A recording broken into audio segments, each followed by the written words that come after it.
We understand that these times remain challenging. CMI continues its mission to make it convenient for you to get premier outpatient care while deliberately making CMI the safe clinic for you and all those who are dear to you.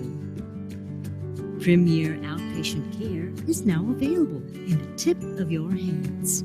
With the same unhurried, meticulous attention, you can consult with CMI's broad range of specialists by phone, by video, or in person. For patients who prefer to see their doctor in the clinic, virtual patient screening for symptoms is mandatory prior confirmation of your appointment. We send online health declaration forms for you to fill out. Once your appointment is confirmed, you are all set to go to CMI. Since companions are not encouraged, patients are dropped off at the main entrance of Forest Central, where CMI is located. Kindly keep your mask on at all times. We want you to be safe in our clinic, right from the doorstep. Here are the clinic protocols we have implemented for your protection. Upon entering, your temperature will be checked by our care specialist. As we prepare your suite, you will be seated at our lobby while observing social distancing with other patients. You may get your snacks at our refreshments area, one patient at a time. Disposable cups for hot beverages have replaced reusable cups for the time being. Hand sanitizers and rubbing alcohol are also placed in key areas of the clinic for your easy access. Our doctors, care specialists, and staff are all wearing DOH-compliant personal protective equipment to ensure providing you with premier patient experiences. Your consultation is done in the privacy of a clean and spacious consultation suite. We also ensure to follow new normal processes for your physical therapy sessions and diagnostic procedures. Aside from our dentist and full personal protective equipment, we also use aerosol suction machines and acrylic covers during your dental procedures. If your doctor prescribed medicines, you may veer away from crowded drugstores as we have our pharmacy in the clinic for your convenience.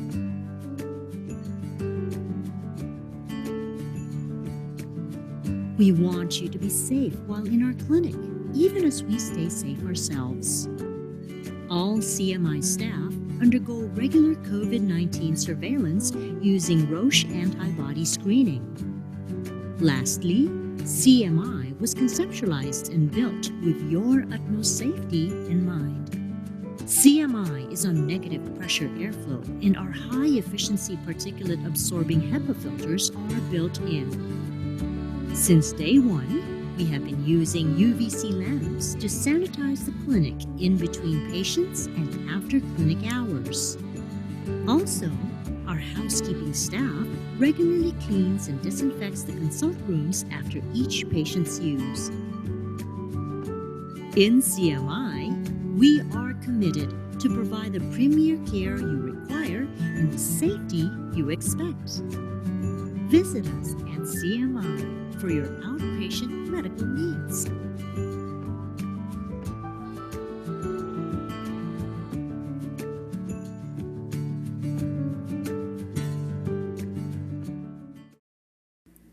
Good afternoon, everyone, and we hope you are well.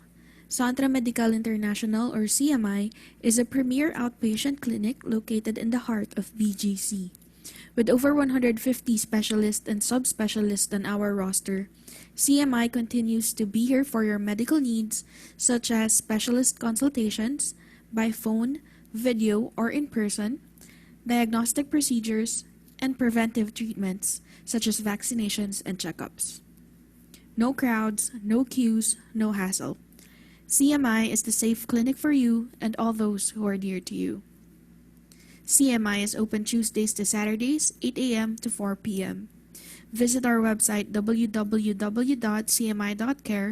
or visit our Facebook page facebook.com/cmi.care for the latest updates.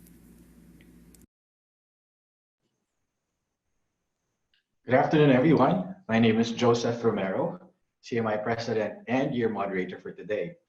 Thank you for joining us once more for our webinar. Today is a topic that I am very interested in as a scoliotic individual. Today's topic is Ask the Expert, Practical Ways to Treat Your Back Pains. And our speaker today will be Dr. Willo Toledo, who I will introduce in a bit. Why this webinar? Back pain is a very common human affliction, if you will. And there are a lot of possible causes for it, ranging from lifestyle, age, and our work behaviors, basically anything and everything we do in our waking hours, in our sleeping hours. This is our 8th webinar, and we're grateful for all of you who continue to join us for each webinar. And this is really CMI's way of keeping in touch with you and touching base with you as part of our brand of Premier Patient Experiences. Before we proceed though, some of you or most of you know the drill already. Just a few reminders before we get started. We will mute everyone's microphones and videos. And for any questions, please type them in the chat box, which you will find at the bottom of your screen. And I will be grouping similar questions, and I'll have our speaker cover as much ground as we can. Before I forget, we allotted a bit more time for this webinar because at the end of our speaker's presentation, we'll be showing a demo video, a video showing exercises you can do to help alleviate your back pain. So do stick around for that as well. And lastly, if you haven't done so, please provide us with your full name so that we can properly contact you or get in touch with you if we have to for your questions. And now it is my pleasure to introduce to you Dr. Willo Toledo. Doc Willo is a practicing orthopedic surgery specialist here at CMI. He graduated from the UP Manila College of Medicine and completed his residency training in orthopedic surgery at St. Luke's Medical Center, Institute of Orthopedics and Sports Medicine. He also underwent spine surgery fellowship at Seoul National University Hospital at Songnam, South Korea. He is a diplomat of the Philippine Board of Orthopedics. Dr. Toledo is a fellow of the Philippine Orthopedics Association and a fellow of the Philippine Spine Society. Doc Willo is actually, or is becoming one of the more busier specialists here at CMI for reasons you will understand in a bit. Ladies and gentlemen, please welcome Dr. Willo Toledo. Start.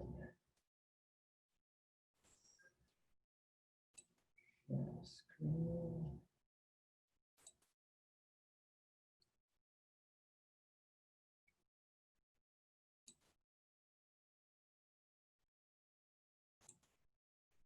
Okay. Yeah, can everyone see my slides? You're good, Doc. Yes. Okay. Thank you, Sir John, for the kind introduction. Let me begin my talk with a quote from St. Augustine. He said, "The greatest evil is physical pain." Unfortunately, low back pain is second to common cold as the most frequent affliction of humans. To deal with the enemy, we must know the enemy. And I quote G.I. Joe as he would infamously say, "Knowing is half the battle." Good afternoon. Many of us have experienced low back pain. And the question is, until when will you self-medicate? How many physiotherapy sessions will you undergo before finally probably you're a surgical candidate already? Do we wait until your erection is lost? When is it time to call for help and seek formal medical consult? Hopefully, I'll be able to answer these questions plus other concerns by the end of this lecture. So I've got your back, when to call for backup. This is the outline for today's webinar. I will be starting off with the introduction on the normal spine. We will be discussing the common symptoms of low back pain, followed by the causes of back pain, and then the red flags to watch out for, and then when to see a doctor, and then finally the treatment options, and most important will be the prevention strategies. Okay, so what is a normal spine? Spine is made up of 4 segments: cervical, which is the neck part; thoracic, the mid back; a lumbar, which is the lower back; and the sacrum and coccyx, which is the base of the spine located inside the pelvis. So ideally, when we draw a line from the base of the neck, we should be able to make a straight line all the way down to the tailbone. And that we know that the spine is normal when we look at the patient from behind. However, if we look at the patient from the side, there are natural curves that actually form a lazy S configuration. We see here in the cervical spine, the neck part and the low back part, they have the same curves, which we call lordotic, and the thoracic, the mid, and the base have the same curves, which we call kyphotic. Now, all in all, looking at the spine with respect to the whole body, these curves work in harmony to keep the body's center of gravity aligned over the hips. So if we draw a line from the C7, cervical body number 7, going down, we should be able to draw something straight, like in this one on the side view and on the front view. So we know that this is a normal spine because the biomechanics is properly aligned. Now, what is abnormal? If when you draw these lines, you end up either more to the left side, like in this scoliotic diagram, or on the left side, or more on the back side, on the side view. And we know that the spine is not balanced, and this is one of the causes of back pain. The point being is that sometimes our posture alone can alter the biomechanics of the spine. If we sway too much backwards or we stoop forwards, like many of us are guilty of, then this can put unnecessary strain on the muscle groups of our back, thus leading to back pain. Again, we stress the importance of having a good posture, like in this diagram. So what is low back pain? Formally, it is defined as having pain, muscular tension, or stiffness between the rib edges, so here in this area, up to the buttocks, with or without leg pain. If the back pain is accompanied by leg pain, this can be termed as one having sciatica. So what is the natural history? What will happen if we do not intervene with the back pain? Wonderfully, more than 50% of patients will improve after 1 week. In fact, 75% will get better at 4 weeks, and up to 90% will be better at 8 weeks. So after around 2 months, you'll be okay. But it doesn't mean that we'll leave you in pain, to bear the pain, and just reassure you that it will go on its own. Of course, we have to do something to help address the discomfort. There's a select group of patients who enter the clinic and say, Doc, I don't want medications, I don't want physical therapy. And so we give these statistics. You will get better at 8 weeks. However, here, only 5 to 10% of the back pain sufferers will eventually need surgical intervention. There's a caveat that in many patients, up to 75% of these, they will have recurrence of the back pain. On with the symptoms. Common symptoms of low back pain are number one, dull pain or having stiffness of the lower back. If you ask a patient, sometimes I commonly ask my patients in the clinic to point where exactly on the back is there the pain. They cannot do one finger. It's usually a band-like sensation on the lower back. So there's a dull pain, there's stiffness. Sometimes they describe it as ngalay. There can be radiating pain or electric-like sensation running from the lower back to either leg. And this is what we formally term as radiculopathy. And this stems from irritation of the nerves of the spine, thus the electric-like sensation. And in these cases, we suspect a pinched nerve. Weakness of extremities, the patients will report of having more than the usual difficult time in doing the activities of daily living. They would feel one side can be like the dragging the one side, or it's inherently weaker, and it encompasses the usual how they describe it as ngalay. And there's also numbness, meaning the skin will feel thicker than usual. Some patients can have difficulty in walking. They feel that they're a little clumsy or they lose balance. And on the end part of the spectrum of low back pain, some can report of having bladder or bowel dysfunction. Bladder dysfunction is more of when they become incontinent. They start soiling their underwear.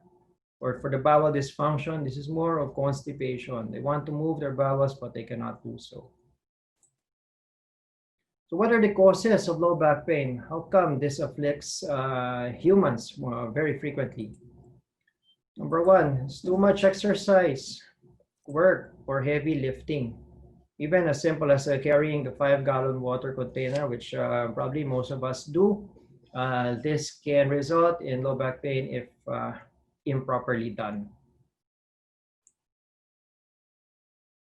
Sedentary lifestyle is also one cause. When you're lying down or when you're lying down some more. This is true for those office workers who are seated for extended hours with just their fingers moving, manipulating the mouse. In fact, recent data have suggested that those with back pain, it is no longer advisable for us to keep them on complete bed rest. If the pain is tolerable, we have to encourage the patients to start moving. Another cause of low back pain is osteoporosis. We see here in the diagram for the normal spine, the center of gravity is still within the confines of the pelvis. But as the spine weakens, there is slouching forward, as in this lady. The center of gravity moves anterior or forward. And thus, the back muscles will have to work double time to keep the body upright. So see here, in the normal bone composition, the density is thick, like a block of wood, very dense. But for the osteoporotic patient, it's akin to an ice cream cone, where it seems solid outside but hollow inside. And so the center of gravity moves forward. Another cause is stress. Stress is documented to wreak havoc in our body. Cortisol has been proven to cause muscle weakness and consequently back pain. Improper posture. Many of us are guilty of this poor posture. And I cannot blame, in fact, many of my patients, because being lay people, we're not too conscious of having our backs always propped up. Whether we're seated, working, or doing daily household chores, we're always slouched. Probably many of us here in the webinar listening are slouched. Compare this to cadets in the military academy who carry their bodies as if they're having spines of steel, very upright, with almost zero tolerance to slouching. You see here in this picture, 10 cadets, no one is slouched. In our lifestyles, a recent study showed the link between excessive cell phone use and the added load to which the spine is subjected to. If we keep our head upright, like in this diagram, at 0 degrees, neck muscles are subjected to just 10 to 12 pounds of stress. However, if we progress and stoop, and furthermore look at our cell phones intently, we tend to bend our necks at 60 degrees. The load that the neck is subjected to increases up to 60 pounds. And given this posture on an almost daily basis, we can expect back pain. And what are the red flags? These are the not reassuring signs and symptoms which need to be worked up in the soonest time possible. It means you really have to go and see your doctor. And this is not your usual back pain anymore. Kumbaga, ano na to, iba na to, ha? Number 1, night pain. If the pain is enough to disrupt your sleep. Many patients will report that they're having pain, but they can relatively have a good night's sleep. When they wake up, that's when the pain will be felt again. That's relatively okay. But if the pain is enough that at the middle of sleep, you wake up because of severe pain, that's bad, and it has to be worked up. Second, claudication. This symptom happens, this is essentially cramps of the legs when you walk for quite a distance. Many will report walking and then they feel cramps, they have to stop and rest for a few minutes, and then they can walk again for a distance, and then the cramps will return, and then the cycle will go on and on. That's claudication. And that's a sign of spinal irritation. Your nerves are getting pinched. It has to be seen and diagnosed and eventually treated. Next is unintentional weight loss. When there is weight loss together with back pain, especially if the weight loss is unintentional, meaning you're not on a diet scheme, but you're losing weight, your clothes are becoming loose, your companions in the house notice that you're losing weight, and that's bad. Progressive motor and sensory loss. The usual activities, like for example, going up the stairs is becoming an effort. You have to hold on to the rails on the side. Or if there is sensory loss, the skin again will feel thicker than usual when compared to the normal extremity. And if it's, especially the keyword here is progressive. Before it was just probably 10% loss, but now it's already 50% loss. So that's bad. Easy fatigability, when you get tired easily. When in the morning you feel that you're already low bat, and this is also a red flag. Anorexia, you don't have, you don't want to eat anymore, you have loss of appetite, your food intake is significantly less, but then again, if you're not on a diet, this is a red flag. Saddle anesthesia. So this is when you lose sensation on the perianal area. For some patients, I do ask them when they wash up after doing number 2, do they feel their rectum, their butt, and then near the genitalia? If there is loss of sensation in that region, then that's what we call saddle anesthesia. Next is bladder and bowel dysfunction. Again, when there is incontinence, you soil yourself. You cannot reach the bathroom. The urine spontaneously comes out. Or for the movement, it doesn't come out even if you want to. And next is erectile dysfunction. You may think, oh, parang ang layo naman, no? But chronic and progressive nerve impingement, whether on the lumbar spine, the lower back, or even here up to the neck, it can cause loss of power. For women, there can be loss in clitoral sensation. So when do we advise you to see a doctor? Of course, number 1, when the red flag symptoms are already present. Second, if there is persistence and progression of pain despite rest. A typical back pain, the patients would like to rest, probably take a vacation leave for 2 or 3 days.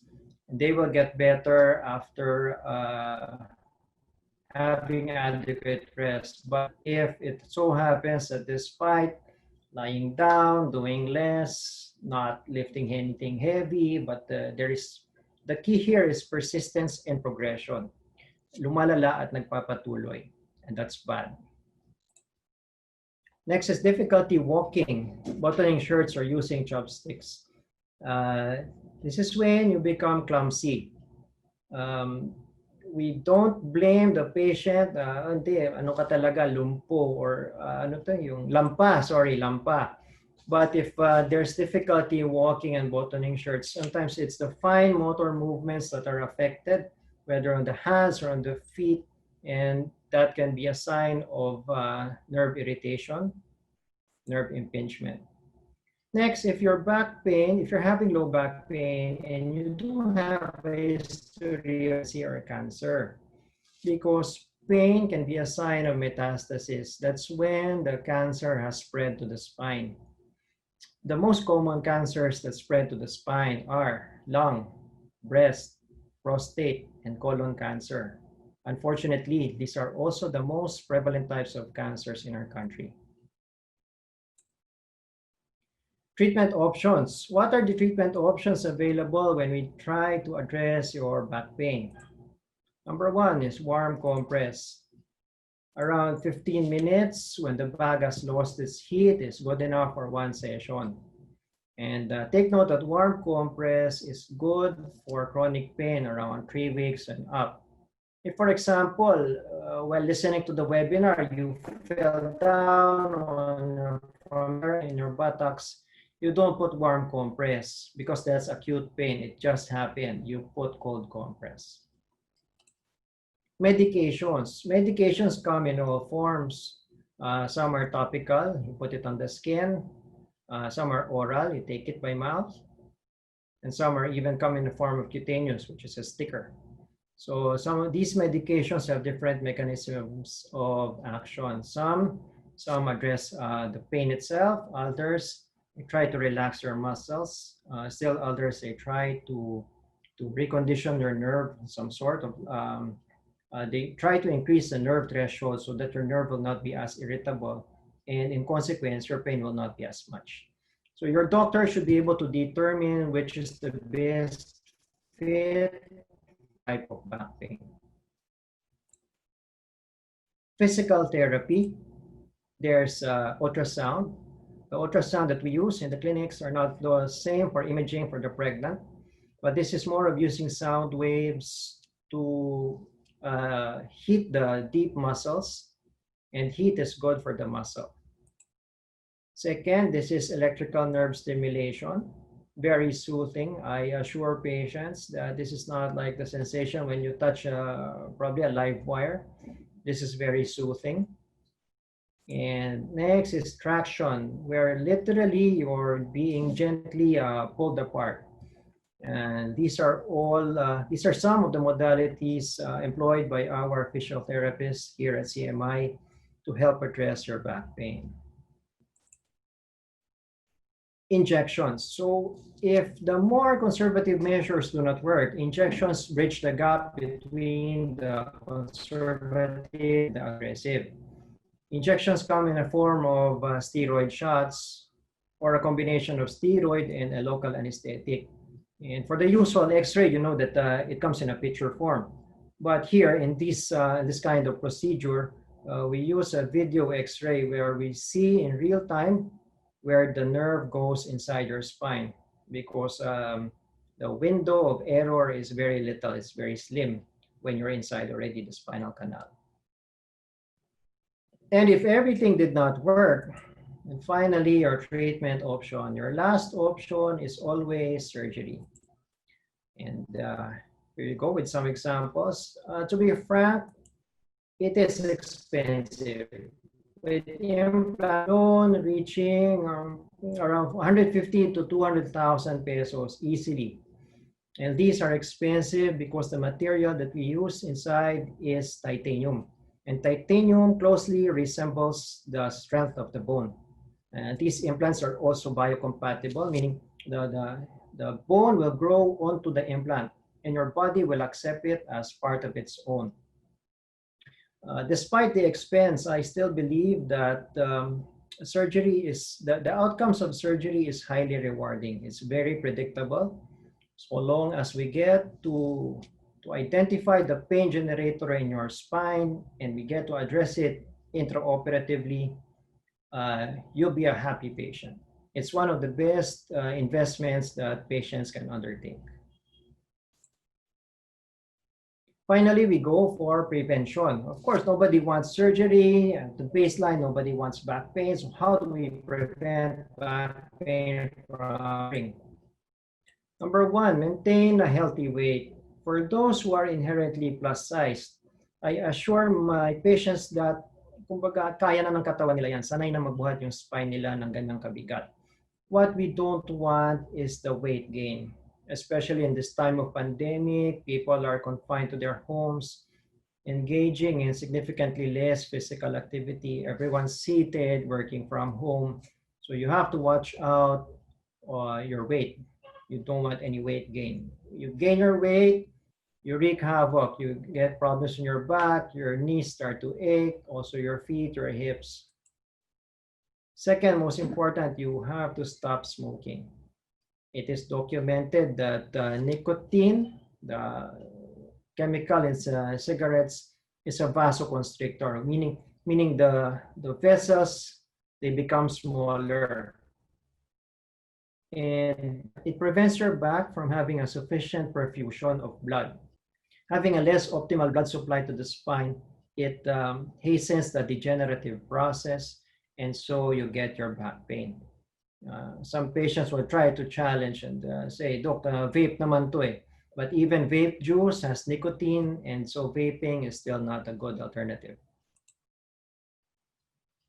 You eat healthy also. So go for the healthier options. Treat your body as you would your beloved car. Nourish it with the best fuel possible to prolong its serviceability. Exercise. So many studies have suggested that swimming is the best exercise. You move all joints sans the impact. If for some reason the access is not that easy, maliligo pa, and then you don't want to share your pool, a second best option is stationary bike. Both are low impact activities that are very good for the back. Proper posture is a good preventive measure. We always have to be conscious when lifting things from the floor. Bend on your knees, but keep your back straight. Unfortunately, many of us do the opposite thing. We keep our knees straight and we bend our backs. And more on the proper posture, since this is a very good item to dwell on. Whether doing your computer work or watching TV, keep the monitor at the level of your gaze, right here. Because if your monitor is too low, there will really be a tendency for you to slouch. For those who are working from home, you have to cut your sitting time. Every hour, you have to stand up, walk, and stretch. In fact, this has been identified by many employers. Some offices already have customizable workspaces that allow their employees to work even while standing. For the more common, the daily things that we do when carrying grocery bags, distribute the load to both hands so you don't unnecessarily tilt on one side. As simple as when you brush your teeth, again, keep your back straight, look at yourself in the mirror, not like this one. If you need to be standing for a prolonged period, it will be good to have a piece of stool where one leg is resting, and after a time, alternate. The other leg will be resting, the other one will be extended. Again, bending over is not good for the back, especially when something strenuous needs to be done. Always bend your knees, back straight. Hey, when cleaning the house, we would suggest that use a mop so that again, your back is upright. When tying your shoes, better to mount your foot on the stool or cross your legs like in a figure of four manner, de cuatro, and then tie your shoes rather than bend over. And then again, when carrying your backpack, better to keep the load balanced for a more sustainable posture. I guess that's it. We have defined what is a normal spine. We've gone through the symptoms and we've rehashed on what are the causes. Definitely, we have stressed the red flags. When you see us, when should you see a doctor? Treatment options available and the preventive tips that we can employ every day. Well, thank you for your time and attention. I hope we all learned a lot today.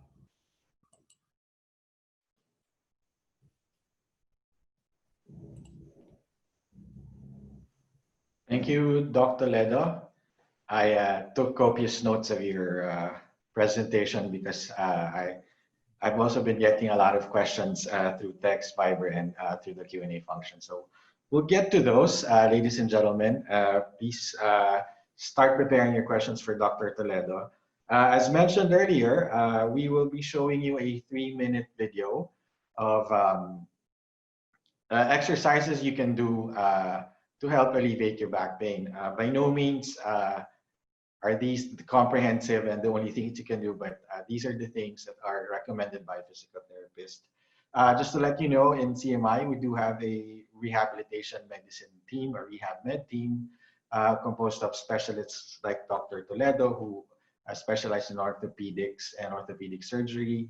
We have pain management specialists, and part of the team are the physical therapists who carry out the prescribed physical therapy protocols for the prescribed by the doctors for the patient. So let's get to it. We'll now show you the videos, the exercise, the demonstration of the exercises for the back. Video, please.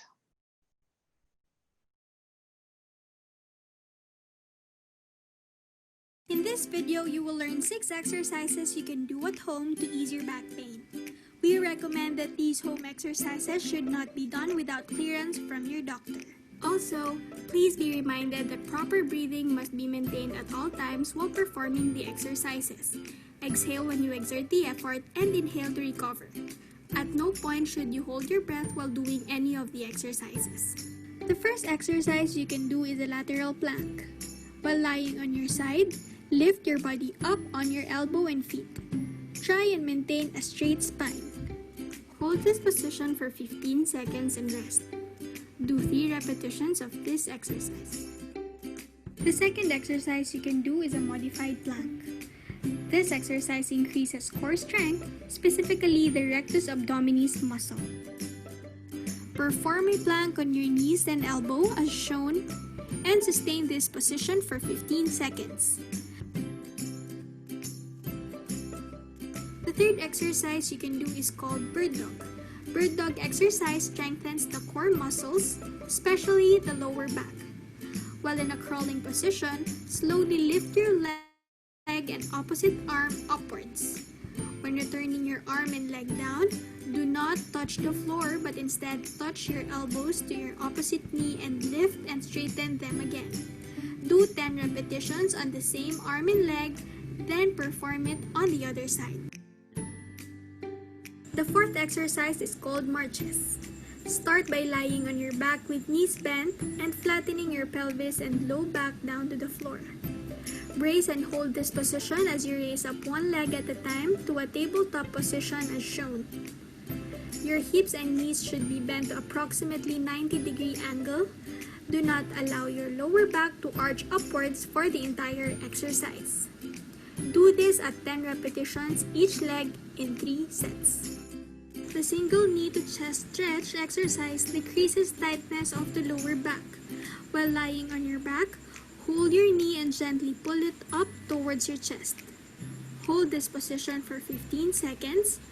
After doing so, Put down your leg and do the same stretch on your other leg. Do this for 10 repetitions each leg. The sixth and last exercise is the piriformis stretch. By lying on your back, hold your knee with your opposite hand and draw your knee up and over towards your opposite shoulder. After doing so, put down your leg and do the same stretch on your other leg. Do this for 10 repetitions each leg. For those who are experiencing body pains or in need of therapy, our board-certified physical therapists are available in CMI. To schedule an appointment, you may call us at 0927-931-7194 or email us at experience@cminternationale.com.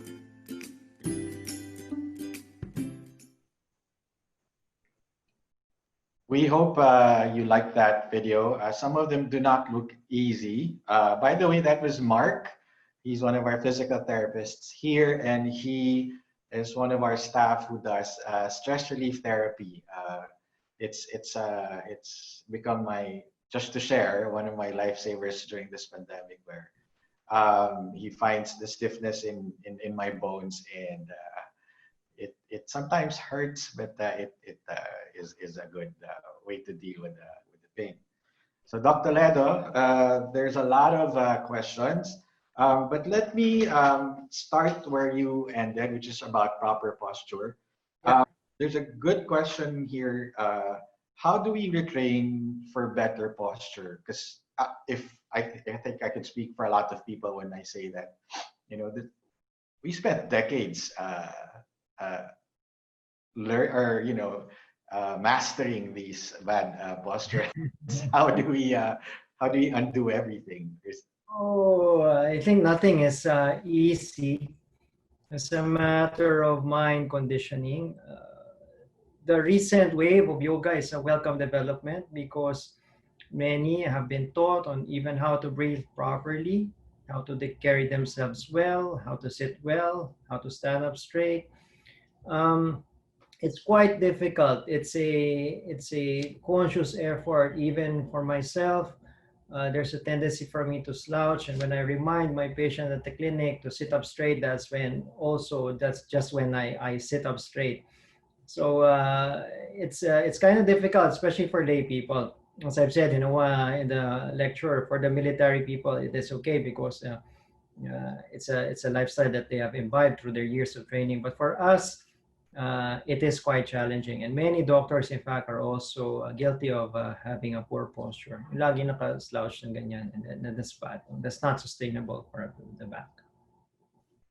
Okay, so no quick fix formula. No quick fix. There are braces that you can buy online, but the effectiveness of these haven't been proven. You may try at your own risk. If it's a constant reminder for you to be upright, then that will be good.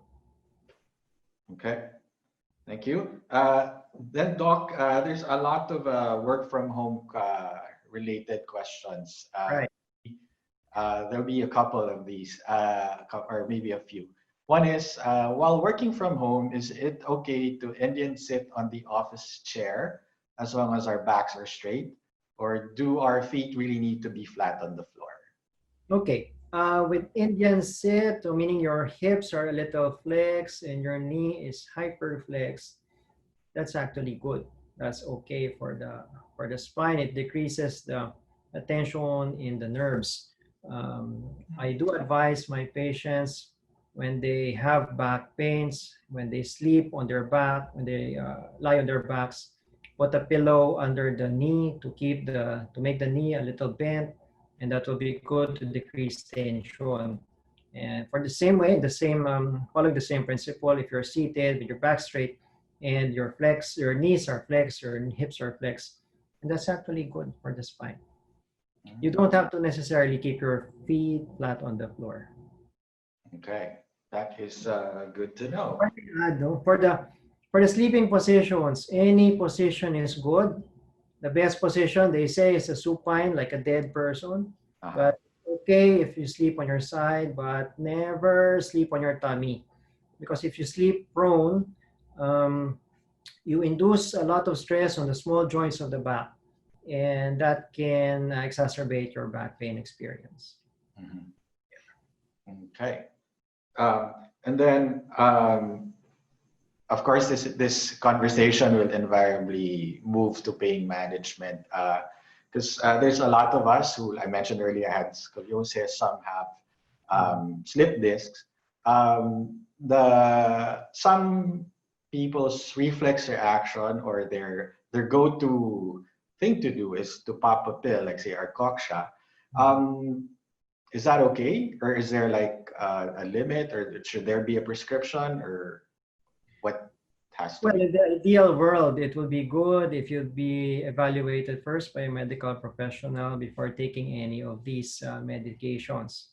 However, for practical reasons, it is okay to take your Arcoxia, any of those. That's why they're already considered over-the-counter pills. You can buy them without a prescription. The caveat here is when you've been taking Arcoxia for the longest time, maybe it's been a week, you're still on Arcoxia, and not a day passes without you having to take the Arcoxia, and then you know that something is wrong.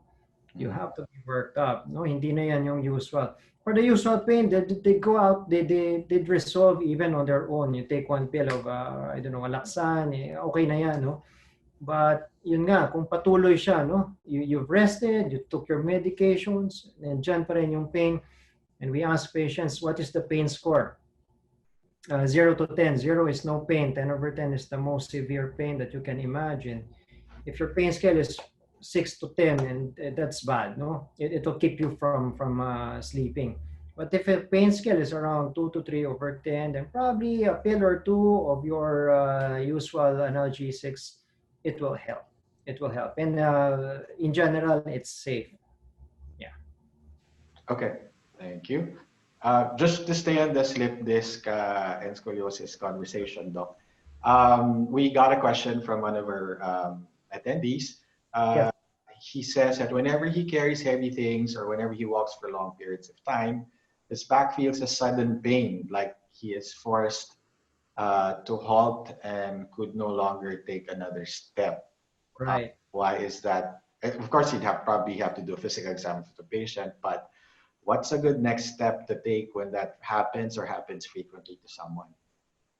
Yeah. If it's already a frequent thing compared to before, that you're able to lift your whatever you lift heavy, whatever you can do before, now it's your pain is always limiting that ability, and I think you will need workup. You will need to be examined on what is the pain generator, what is causing that pain, because there are many pain generators of the spine. It can be a bone problem, it can be a muscle problem, it can be the one in between the bone, which is the famous disc, the intervertebral disc.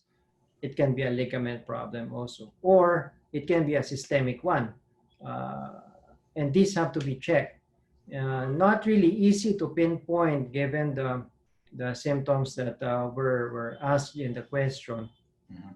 But I think it's something, if it already affects the activities of daily living, whether at play or during work, then it merits workup. By workup, you mean a thorough By consultation? workup, yeah, we tie up everything. There's a history. How long has this been bothering you? What is the age of the patient? Any other illnesses that you might have? And then by physical examination, we will check every nerve. We have been designed that every nerve has a specific action, like the lumbar number 2 nerve is the one that helps us flex our hips. The lumbar 3 is the one that helps us move our knees, extend our knees. So we check everything, we tie it up. And if needed, we will get an MRI, because an X-ray will just show us the bones, how the bones look like in the spine. The MRI will show everything. It will show the muscle, the disc, how your nerves look like, and even your spinal cord. Okay. It has to, we tie up everything. Come together. Yeah. Since you mentioned like the range of the X-ray to the MRI, I think, and again, I speak from personal experience here. I have had, because of sciatica, Yeah. Ladies and gentlemen, I will not hijack this webinar, I promise you. There are other questions related to this. But when this, I don't know if this is a question for neurologists or for rehabilitation medicine specialists as yourself or the orthopedic surgeon. When is an EMG, NTV, or EEG advisable? Is Okay. that, We do that to the EMG NCV, that's electromyography nerve conduction velocity. That is done to pinpoint where in the nerve has it been pinched or where is the narrowing that happened. Because you imagine the nerve, it comes from the brain and then it goes down the spinal cord and then it branches all the way down to their feet. So the EMG will be able to determine where the compression happened. Sometimes the compression happens in the spinal canal, right on the backbone, or sometimes it happens behind the knee. So the EMG NCB will be able to determine where the site of compression is. Again, we tie that up with the physical examination. The EEG, encephalography, electroencephalography, EEG, not usually done for concerns of back pain. Probably we'll leave it to our neurologist friends on when they do it. But for us orthopedic surgeons, usually we don't employ the EEG. It's more of EMG and CV. Sometimes even just physical examination, parang huli na kung saan doon ang saan naipit yung ugat. Okay, got it. So we're still on the work from home questions, Doc. Going back to the category, surfaced during this these few minutes. One question of an anonymous attendee is, during this pandemic and work from home arrangement, I began to experience lower left butt pain all the way up to my neck. The feeling is maanghang. I don't know, maybe it's really, there's like a lot of heat. This person associates it with stress. Please advise if there's any position she should apply to get rid of that pain. Maybe obviously she's asking for what she can do to alleviate the pain. Yeah, it's quite difficult, no? We have to ask, what is your usual position? If you are working from home and then there's buttock pain, there can be issues on the posture. It will be better to see the patient. If the patient is a little on the heavy side, then that exacerbates the whole experience of pain. The advisable positions, there is no specific position actually that is proven to ease your pain. I guess it's more of a workup is needed. We'd like to know what is the cause of that pain. You know, it's very easy to give pain medications. Even if we give you tramadol, the pain will be away in just a few pops of the pill. But the more tricky one is, what is the cause of the pain? If you get to address that, you will not need any of those pain medications. So better if we get to zero in saan ba galing yun? Bakit may pain, no? From the buttocks going up. And a good physical examination will help us narrow down our list of suspects on what is the diagnosis for this case. Okay, there's a related question, Doc. The pain at my lower back radiates down to my right leg, to my toes, and radiates to the back of my neck. Is this a red flag already? She has been experiencing this for months now. Okay, if it's progressive and if it's become persistent, then it is consistent with having a pinched nerve, especially when you feel something already reaching the ends of your toes. If it's the big toe, then we suspect it can be lumbar nerve number 5, L5. If it's the small toe, it can be sacral nerve number 1. So these are very important for us to know most likely where the problem is.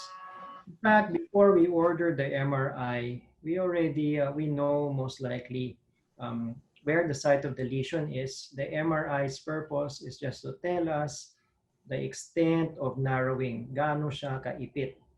And it will also lead us for the next steps, whether is this patient still amenable, will physical therapy work for her, or will it be surgical? Many cases are very well addressed with just conservative measures. So the patients do not have to be afraid. Once they go to the clinic, they have radicular pain, or that electric-like sensation, that they're surgical candidates already. Hindi naman. Marami nga dyan, conservative measures, they get better. Mhm. What you mentioned pinched nerves, Doc. What leads, or how do pinched nerves happen? Okay. Oh, very good question. In fact, that's one question we always ask our residents in training. What are the sites of compression? How did this happen? Is this a muscle that just is spastic, naipit yung ugat? No. There are actually three main reasons why these nerves get compressed in the spinal cord. One is when you have slip disc. When the disc, it's the spacer between the bones. When it slips backward, and the spinal canal where your spinal cord is, it's a limited space. So if the disc slips backward, then there's limited space. You get to pinch your nerve. Second, if there's what we call facet arthrosis, the small joints of the spine, if the body senses that there is instability of the spine, it try to heal itself. So what will happen? The body will make the facet joints bigger. In theory, that's okay because once it's bigger, you get to regain the stability. However, in the process of getting bigger, the normal canals or the normal spaces where the nerves pass through, they become smaller. Lumiliit. So ito naiipit yun. And lastly is ligamentum flavum hypertrophy. It's getting more technical, but it's a liner of the spinal cord. Again, it also becomes thicker if there's a process of degeneration. Thickening is good per se, but when the natural spaces are encroached upon, then you get your pinched nerve. Because I've always wondered, and there is a question here as well. So, and then just going back to the questions here, Doc.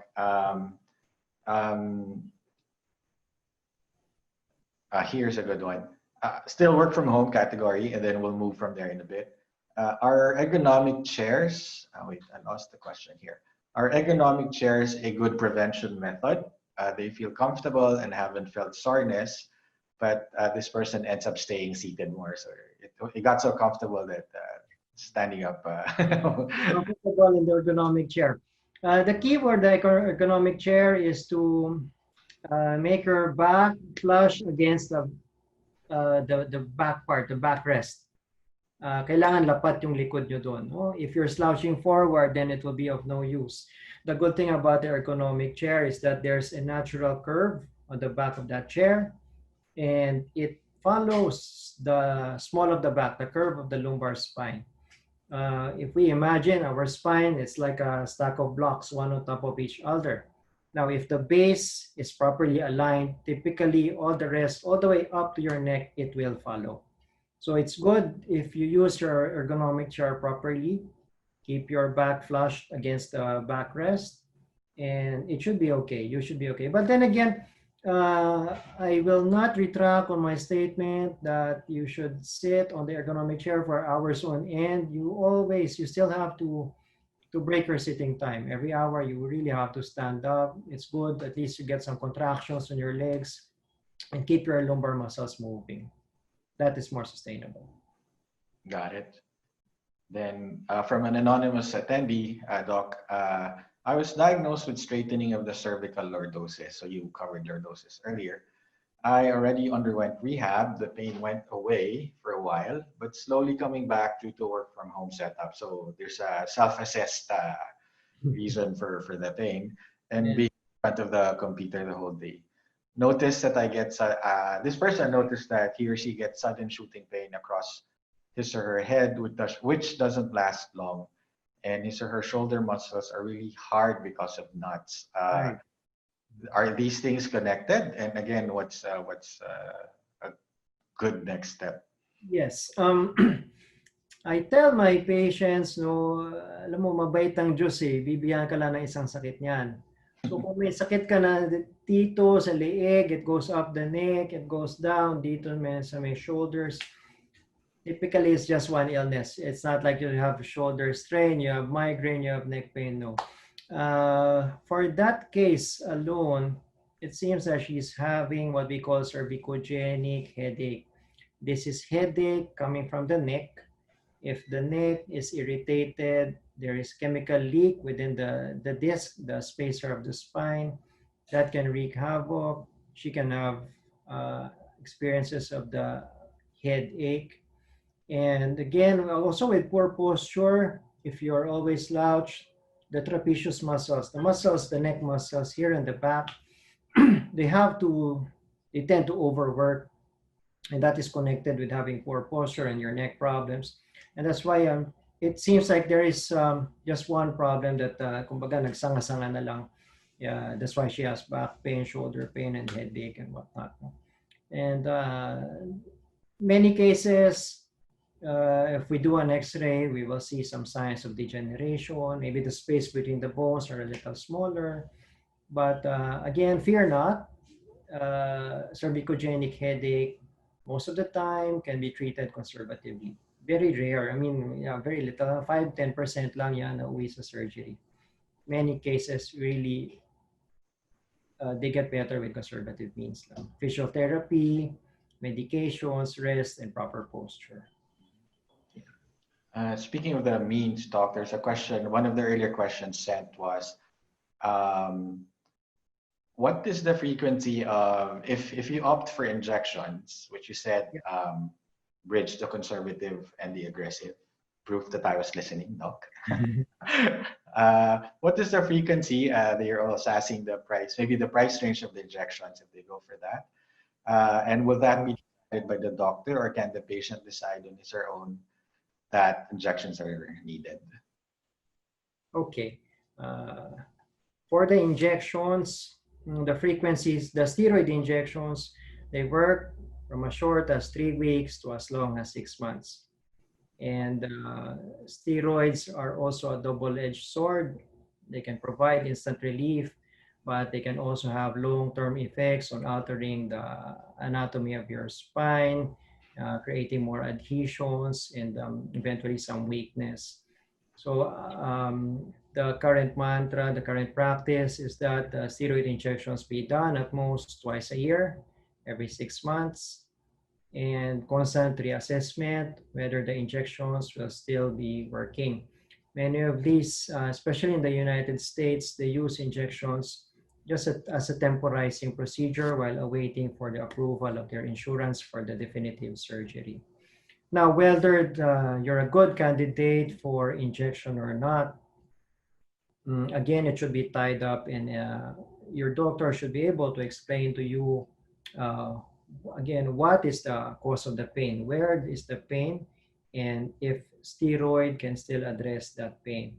Because if it's a really bad slip disc, for example, and the canal, the spinal canal, the narrowing is so severe, definitely steroids will no longer work. Parang naglulukuhan na lang kayo ng patient na, sige, try natin to. No, it will not work anymore. There are cases that I tell my patients, pwede pa ba physical therapy? If we get to see, get to explain to them the MRIs, they will see, if it's really a mechanical problem. I don't want to give them false hope. No, try physical therapy. When sometimes there are cases, absolutely outright surgery na. For these cases, whether you're a candidate for steroid injection, it's always an option on the table. And it's not a permanent thing. That one we have to tell our patients. And actually, the effect of the steroid is erratic. Again, as short as 3 weeks, but some get lucky as long as 6 months. So half a year, they're pain-free. So, at least before the procedure, the expectations are set. Okay, because that's a good lead into another question. An anonymous attendee has been undergoing physical therapy for more than 20 sessions already. Kind of seems even for a lay person like me, but it has not helped this person with his or her slip disc. should he or she decide to stop PT, but this person is scared to go to surgery? So I guess they're asking for guidance with a very little info Okay. provided. If it's 20 sessions, wow, pretty so many sessions already. I guess it's time to reevaluate how come there's still pain despite adherence to the PT regimen. So unfortunately, to our PT friends, the PT can only deal with muscle at most, nerves, but if there's already a mechanical block, if there's narrowing, if it's a mechanical problem, and maybe the solution is also mechanical. To be blunt about it, it's like having something inside your nose. No matter how much you massage the outside of your nose, when you know that the problem is inside. So sometimes the solution is you really go in, take out the problem, and you get to solve it once and for all. So pretty much for this patient, maybe a repeat assessment, a reevaluation should be done, and to see, if the case is still treatable with conservative measures, then maybe we can be more aggressive with the physiotherapy. We'll see what else can they do to help the pain. But there's always a limit. Minsan, hindi na talaga kaya, nagawa ng lahat. Probably it's time to face the truth that you might be a surgical candidate. I see. Okay.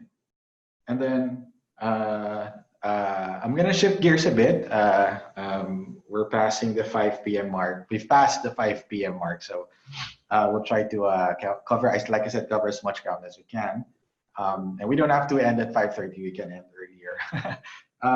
The question is, I don't want to put you on the spot, Doc, but one of the questions was, let me just make sure I read it properly. Are chiropractors advisable if you have back pain? Ooh, tricky question. Chiropractors, this mode is classified under complementary and alternative medicine. This is not part of Western medicine by which we were trained. That's why you notice that in chiropractor sessions, you pay out of pocket. No insurance covers for that. Given any of those insurance cards that the MaxiCare, IntelliCare, whatever, Medicard, no one covers for chiropractor sessions. Now, regarding the effectivity, how do we put this? From our standpoint in orthopedic surgery, it doesn't work. But I don't want to state also that we have the monopoly of knowledge in treatment of the back pain, because there are patients who respond to chiropractor therapy. That's why at the end of the day, do I recommend it to patients? No, I don't. But I give the patient the option if they want to proceed with it. So it's hard to tell if it's mali ba yun, hindi gagana. Kasi sometimes it really does work. We have patients who say they got better. I don't know, probably after paying so much, they should get better. But pretty tricky, no? There's no straightforward answer to it. But from the ortho standpoint, it's a waste of money. Duly noted. Thank you, Doc. Like I said, I didn't want to put you on the spot, but I had to ask it. And then, so a couple of questions about women having their period and women who just gave birth. Let me start with the one here. This lady sometimes experiences lower back pain during her period on a scale of 8 out of 10. Wow. She really enjoys lying down on a heating pad when she experiences this. Is this okay, or should she be using a cold compress? And I guess I'll ask for her, is there anything else she should do to with that? A heating pad is good if your back pain is associated. I'm assuming this is associated with dysmenorrhea, the cramping of the uterine muscles. So warm compress is good for you. Not necessarily that you have to take something oral like ibuprofen or arcoxia. Uh, Unfortunately, you might have to live with this type of pain, especially if it's seasonal. It comes only when you have your period. And it's good actually to have this kind of pain because definitely this is non-surgical. Also, I doubt it if you're a candidate for physiotherapy because it's just a seasonal thing. It so just so happens that your contractions can become very significant, that also your back muscles get affected. And it can be just referred pain. That's why you're having all this experience of back pain. But lying down on a heated pad is very good for you. Continue. All right, and then the question from somebody who just gave birth came to our Facebook page actually. Yeah, go ahead. This lady just gave birth 4 months ago through C-section, and she had an epidural. Since then, she has been experiencing severe lower back pain to the point that she has difficulty getting up from the bed. What should she do to at least lessen the pain? Okay, after an epidural. 4 months ago. For the, I assume this is a breastfeeding patient. Unfortunately, there are a lot of medications that pass through the breast milk. And so we're pushed to the wall. What the best we can advise is just take a paracetamol. But other muscle relaxants, they're not well recommended for the breastfeeding mom. Position, sorry, what else is the inquiry? What did she do to help? Yeah, The to at pain? least lessen the pain. Right, it's still warm compress. Probably you've gained weight a little from your pregnancy, so it's good you continue your breastfeeding because it helps in weight management. Even when you're breastfeeding, do not slouch, keep your back upright. And hopefully the pain will resolve on its own. If the pain is recurrent and if the pain scale is increasing, then you might need workup as basic as probably X-ray only. Now, if your pain has been there even long before the labor, the later part, probably in the third trimester of pregnancy, then it must be worked up because you might have slip disc, and this will have to be addressed, and we will see if what is the degree of the slipping of the disc. Likely with your case, it's just small. So with physiotherapy, I'm positive that you will still respond. Yeah. Okay. And then just to touch a bit on exercising, say if you have a back problem or experiencing back pain, and or you are a bit on the heavy side, you mentioned that the best exercises were first swimming and then stationary biking. Are there exercises that are absolute no-nos or absolute things we should avoid for those who live with back pain? Okay. For those having back pain, impact exercises are not good. What are these? When you jump, when you jog, when you run, any activity that will make your feet slam on the ground. So the impact is transmitted from your ankles to your hips all the way to your spine. And that's not good. So we do advise low impact exercises. So swimming, stationary bike, yoga is good. What else? In fact, for biking, I don't suggest biking around the metro.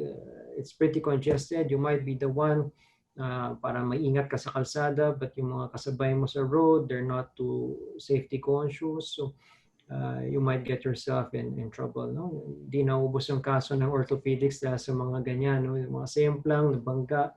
So it's really safe. You just stay inside your home, do your stationary bike, do your yoga. That one. So anything more physical, probably basketball, even badminton, you lunge, you slam your feet. That's not very good for the spine that is in pain. Got it. And then there are, so this is the last category we'll tackle, Doc, for now. There's Mhm. a lot of, there's a handful of questions about, uh, they experience back pain or they experience it also somewhere else. Like one is shoulder blade, the other, the more common ones were the neck. Yeah. Um, so like you said, these are related, but is there anything that they can do to at least make that go away or for them to feel better if it's like a connectedness thing? Oh, and also, sorry, uh, the um, the relationship of the lower back to the hamstring. So I guess three parts: the neck, the shoulder blade, and the hamstring. Is The there? neck and the shoulder blades are intimately related. The shoulder blades uh, take part in movement of the neck. If the neck has problems, or vice versa, if the shoulder blade has problems, and either of these two structures can generate the pain for you. In the same way, for the lumbar spine and the hamstrings, which are the muscles on the back of the thigh, if the hamstrings are tight, they can manifest as having as back pain. What can you do? Ooh, warm compress still. Mhm. Stick to the basics of warm compress, having a good posture. In fact, this is a pretty common problem in one clinic that I also attend to. The bulk of my patients, the casino dealers, the ones who handle the table games, or this is also common among call center agents.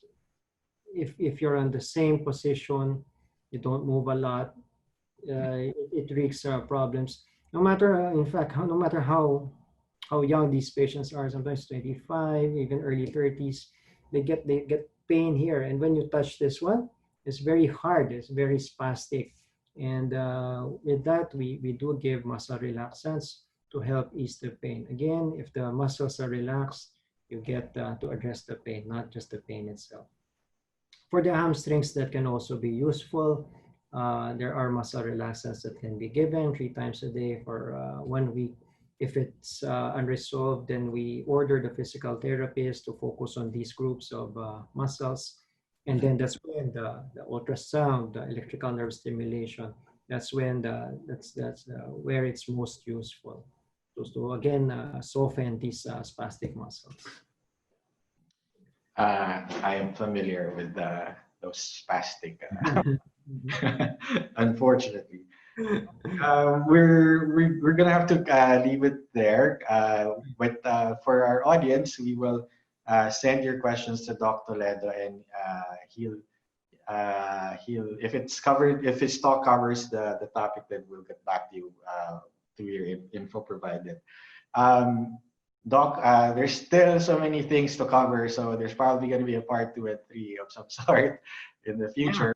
But Oh, for now,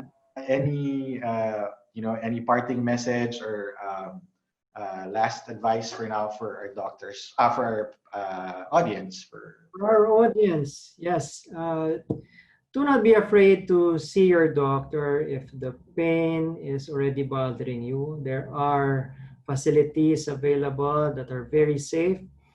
We understand your concern of contracting COVID, but so long as you do the basic health protocols, you should be safe. And second, if you're a chronic sufferer of back pain, there are a lot of treatment modes that are available that we can use on your case. So at least we get to alleviate your pain. You do not have to live with your pain. It's something that has been researched by science, and we have trained for that. And many times this pain can be very well be addressed. So don't live with the pain. You don't have to suffer the pain. Okay? great. Be Thank afraid. We're not hot on like everyone is a surgical candidate. No. No, you be afraid of your doctor if he tells you, oh, opera agad yan, opera. No.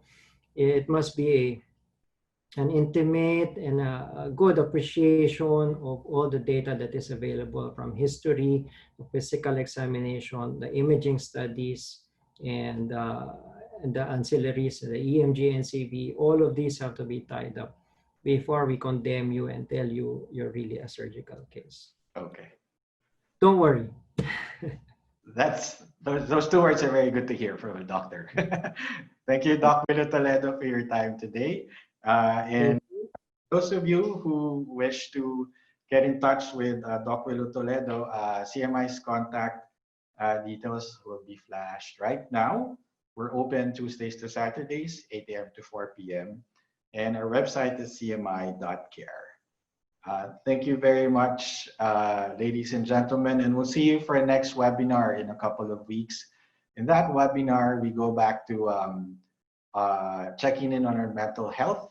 We will see how everyone has been through the eyes of our psychiatrist 6 months into this pandemic.